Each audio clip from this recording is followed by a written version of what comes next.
لله الذي أمرنا بالتقوى والاستقامة والذي أمرنا بالدعوة الإسلامية والذي فرض علينا بالأخوة الإسلامية والجماعة. أشهد أن لا إله إلا الله وحده لا شريك له وأشهد أن سيدنا ونبينا محمدا عبده ورسوله لا نبي بعده. اللهم صل وسلم وبارك وكرم على حبيبنا وشفيعنا وقرة أعيننا ومولانا محمد وعلى آله وأصحابه ومن تبع الهدى إلى يوم القيامة. أما بعد فيا عباد الله اتقوا الله حق تقاته ولا تموتن إلا وأنتم مسلمون. قال الله تعالى في كتابه الكريم وهو أصدق القائلين: أعوذ بالله من الشيطان الرجيم. بسم الله الرحمن الرحيم. واعتصموا بحبل الله جميعا ولا تفرقوا. الآية. وقال أيضا في آية أخرى: يا أيها الناس إنا خلقناكم من ذكر وأنثى وجعلناكم شعوبا وقبائل لتعارفوا إن أكرمكم عند الله أتقاكم. قال رسول الله صلى الله عليه وسلم: المسلم أخو المسلم. وقال أيضا: وكونوا عباد الله إخوانا. Sallallahu alaihi wasallam Rasul. Sidang Jumat yang terhormat, hamba-hamba Allah yang mukhlisin, muttaqin, muhsinin, semua kita hindarkan rasa kesombongan, takabur yang kita, sifat-sifat jahiliyah. Kita kedepankan sifat-sifat akhlakul mahmudah di minggu hari Jumat Sayyidul Ayyam, hari terbaik, hari Jumat akhir di peristiwa Rajab tahun ini.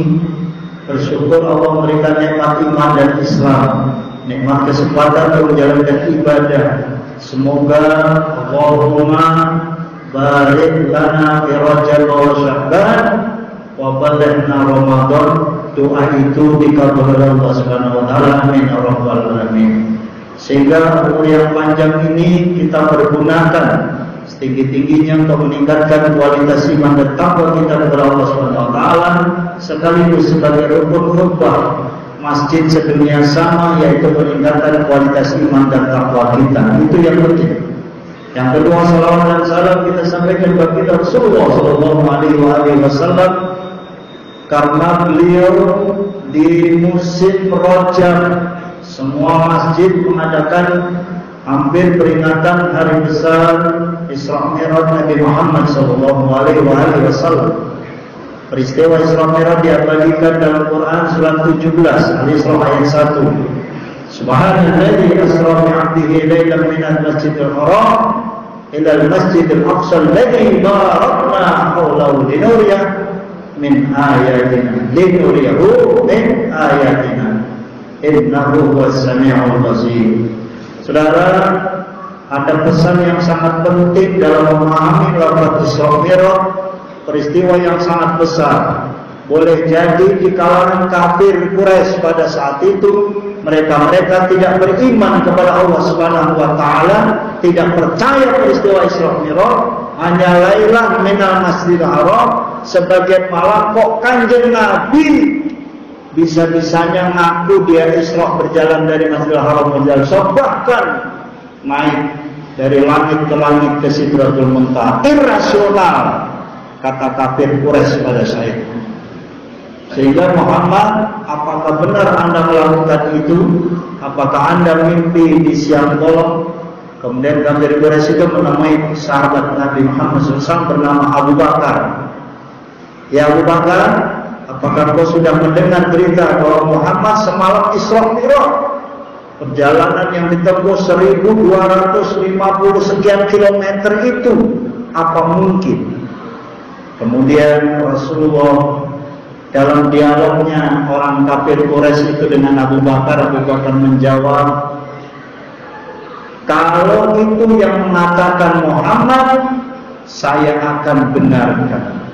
Bahkan dalam kitab Durratun Nasihin itu disebut la usaddiquhu hatta ab'ada min dzalik. Bahkan saya akan benarkan perkataan Nabi Muhammad yang jauh lebih dahsyat dari Isra Mi'raj itu. Karena itulah Rasulullah memberi julukan kepada Abu Bakar dengan As-Siddiq, orang yang membenarkan, orang yang benar. Karena Abu Bakar membenarkan peristiwa Isra Mi'raj, sedangkan orang lain tidak mempercayai peristiwa tersebut. Saudara, karenanya lafaz Isra Mi'raj ini di dalam Al-Isra surat 21 dimulai dari lafaz Subhana. Ini luar biasa. Lafaz Subhana ini kalau orang Arab digunakan pada saat dia ajib, pada saat kaget, peristiwanya besar, peristiwa khariqul ada. Karenanya Subhanalladzi asra bi 'abdihi lailan. Dari Maha Suci Allah, alladzi asra, yang memperjalankan, bukan jalan sendiri Kanjeng Nabi, tapi memperjalankan. Siapa yang berjalan? Asra, Allah Subhanahu wa taala, bi'abdihi di situ maknanya Kanjeng Nabi Muhammad SAW lailan pada suatu hari atau malam, minal Masjidil Haram, dari Masjidil Haram ila Masjidil Aqsa, ke Masjidil Aqsa alladzi barakna haulahu, yang kami berkahi di sekelilingnya, linuriyahu, untuk kami tunjukkan ayat-ayat Allah kepada Kanjeng Nabi Muhammad SAW. Innahu huwas sami'ul basir. Sungguh Allah Subhanahu wa taala As-Sami', Maha mendengar, Al-Basir, Maha melihat. Sidang Jumat rahimahullah, dalam konteks peringatan Isra Mi'raj Nabi Muhammad SAW, yang harus kita perkuat adalah akidah kita, keyakinan kita, kepercayaan kita. Justru itulah yang membedakan antara orang kafir dan orang mukmin. Kalau orang kafir dengan berita-berita yang karena dia hanya memiliki rasionalitas perjalanan sekian, kalau dia di era sekarang naik pesawat selesai urusan. Tapi pada saat itu nggak ada pesawat, Kanjeng Nabi diceritakan diambil dalam naik buruk diambil dari surga, diperintah oleh Allah Subhanahu wa taala, dan Kanjeng Nabi berangkat naik buruk itu dengan begitu cepatnya, kilatnya, atas izin Allah Subhanahu wa taala. Banyak peristiwa di perjalanan Nabi, tapi Nabi tidak menghiraukan. Panggilan dari kanan, ya Muhammad. Banyak yang goda itu dari kanan, padahal itu dari Yahudi. Ya Muhammad dari kiri. Maksudnya itu menggoda, ente nggak usah jalan terus, berhenti, nengok dikit. Andai kata Kanjeng Nabi nengok ke kanan, maka umat Rasulullah semuanya Yahudi. Kalau beliau nengok ke kiri, umat Rasulullah Nasrani. Karena yang memanggil itu kaum mubaliknya, penceramahnya Yahudi dan Nasrani pada saat itu. Kemudian panggilan yang ketiga dari wanita cantik berdandan yang luar biasa, semua perhiasan wanita itu dipakai luar biasa cantik. Tapi Rasulullah tidak menoleh wanita cantik tersebut. Gambaran wanita cantik itu adalah dunia. Andai beliau menengok wanita cantik itu, maka umat Rasulullah akan mencintai dunia lebih dari segala-galanya ketimbang akhirat. Rasulullah nggak nengok aja, hampir umatnya juga hubub dunia wa karahiyatul maut, cinta dunia dan takut akan kematian. Apalagi kalau Rasulullah pada saat itu menengok wanita itu. Nah ini godaan ketika beliau menghadap Allah Subhanahu wa taala, panggilan suci, panggilan Allah, dan nabi yang lain tidak akan pernah menghadap seperti itu. Ini luar biasa. Kecuali Nabi Musa hanya sekedar komunikatif, wa kallamallahu Musa taklima. Allah bicara dengan Nabi Musa hanya sebatas bicara, tapi bukan melalui mukjizat-mukjizat yang luar biasa, perjalanan suci yang disucikan lebih dulu sebelum malaikat memberangkatkan beliau. Di sana ketemu beberapa nabi di langit satu, langit dua, langit tiga, langit tujuh, terus ke Sidratul Muntaha, yang puncaknya adalah perintah untuk menjalankan aqimis sholat, mendirikan sholat. Sudah perintah pertamanya, Nabi, jalankan nama umatmu 50 waktu. Nabi turun ketemu Nabi Musa. Kata Nabi Musa, Muhammad nggak sanggup umat ente 50 waktu mah. Memang bisa kita bayangin kalau sholat 50 waktu dalam sehari. Kemudian ente Muhammad naik lagi minta dispensasi Allah, minta keringanan Allah. Nah, setiap bolak-balik dikasih instruksi, masukan lah ibaratnya, input, nasihat yang positif dari Nabi. Maka beliau minta dispensasi yang terakhirnya itu dalam kitab Baratul Nasir disebut dispensasi terakhirnya 5. Tinggal 5 waktu aja itu. Yang Nabi Musa juga suruh balik lagi, gak kuat juga tuh umat ente 5 mah. Kemudian Rasulullah mengatakan dalam sebuah kitab itu, saya udah malu mondar mandir dan sudah dikasih dispensasi oleh Allah Subhanahu Wa Taala, tinggal sholat umat. Insyaallah saya akan kuatkan dan saya akan lakukan. Saya percaya di perintah Allah. 5 kali waktu ini saya dan umat saya sanggup menjalankan sholat tersebut. Alhamdulillah saudara-saudara cuma yang Allah Subhanahu Wa Taala, karena kita menjalankan sholat 5 waktu ini. Alhamdulillah sampai hari ini umat Rasulullah dengan subuhnya, dengan zuhurnya, asarnya, maghrib, isya selesai. Sesibuk apapun kita ingat Allah Subhanahu. Aqimis sholat li dzikri. Dirikanlah sholat untuk mengingat Allah Subhanahu Wa Taala. Ini saudara perintah yang maha luar biasa. Syahadat gak dimerotkan. Perintah zakat gak dimeroti, perintah puasa tidak pakai Isra Mi'raj, perintah haji tidak pakai Isra Mi'raj, tapi perintah sholat melalui proses yang luar biasa. Karenanya wajar jikalau Kanjeng Nabi Muhammad SAW bersabda, awwalu ma yuhasabu yaumil qiyamah as-shalah, as-shalah, as-shalah. Nanti amal pertama yang paling dihisab oleh Subhanahu Wa Taala adalah sholat. Jadi kalau sholat kita baik, sholat baik, sholat amaliyah kita. Sholat kita nggak benar, amaliyah yang lain dipertanyakan. Karena saudara, mari kita jaga sholat. Sta'inu bis-sabri was sholat. Minta tolong sama Allah pun dengan cara sabar dan sholat. Jadi esensi sholat ini luar biasa. Bahkan di dalam sebuah ayat disebutkan, inna sholata tanha 'anil fahsya'i wal munkar. Sesungguhnya sholat itu bisa mencegah perbuatan keji dan munkar.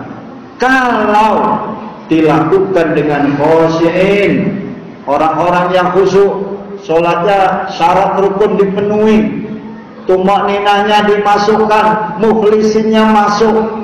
Orang-orang yang tidak khusyuk artinya ketika dia menghadap Allah Subhanahu Wa Taala masih mikirin dunia. Padahal Allah sudah ngasih contoh pada saat itu Muhammad ketika menghadap Allah dialog langsung.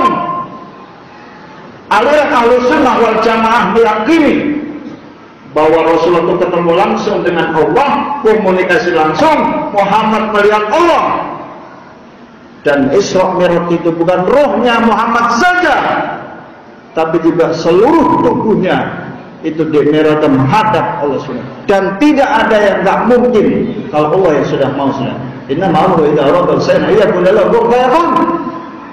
Itulah akidah kita yang harus kita percaya. Mereka-mereka yang sampai detik ini masih meragukan Isra Mi'raj, dipertanyakan keimanannya.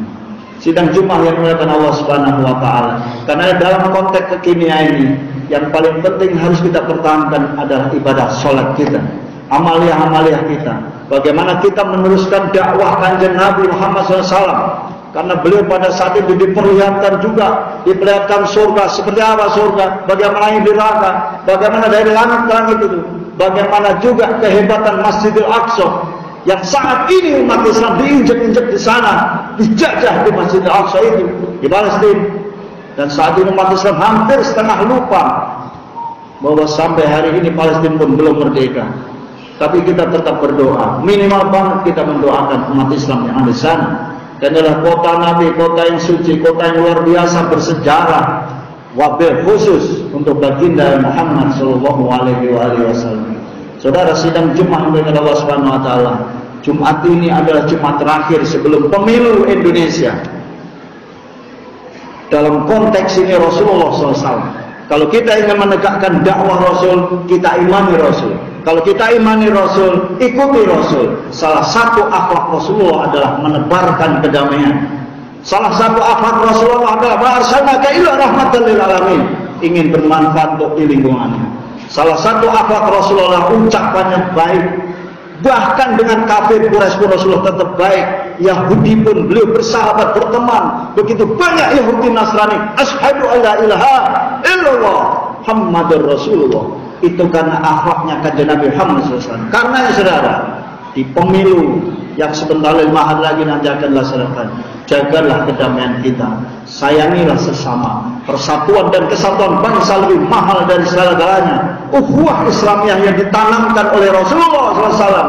Innamal mu'minuna ikhwah. Sungguhnya sesama saudara beriman adalah bersaudara. Al-Muslim, akhul Muslim. Quran surat Al-Hujurat ayat 10 saudara. Bisa dibaca bagaimana supaya satu dengan yang lainnya, bahkan ayat 11. Gak usah saling mengolok-olok, menjatuhkan, menjelaskan. Sekalipun beda partai, beda bendera, beda coblosan, itu biasa. Peristiwa rutinitas bangsa dan negara kita. NKRI harga mati. Itu yang dijaga negara kesatuan Republik Indonesia. Seraya meminta ridha Allah. Mudah-mudahan kita dengan pemimpin yang berkualitas, pemimpin yang memiliki keimanan, kekuatan yang tinggi, memiliki kepedulian sosial, memiliki kepedulian terhadap Islam wa izzul muslimin di negara kita tercinta ini. Karenanya persatuan di kanan kiri kita tetap jaga, sekalipun tetap perbedaan, saling menjaga teplos liro, menjaga gotong royong, menjaga sikap moderat, menjaga sikap pandang yang tidak terlalu keras, tapi demokratisasi di dalam kehidupan kita sehari-hari. Mudah-mudahan langkah ini, pesan moral Isra Mi'raj dan pesan damai pemilu tahun 2024 ini bisa berjalan dengan baik dan lancar, diberikan keselamatan kepada kita semuanya, berikan nikmat umur yang panjang, beribadah yang nyaman di negara kita tercinta Republik Indonesia. Amin ya rabbal alamin. Barakallahu li wa lakum fil Qur'anil azim wa nafa'ani wa iyyakum bi qawlihi minal ayati wa dzikril hakim wa taqabbal minhu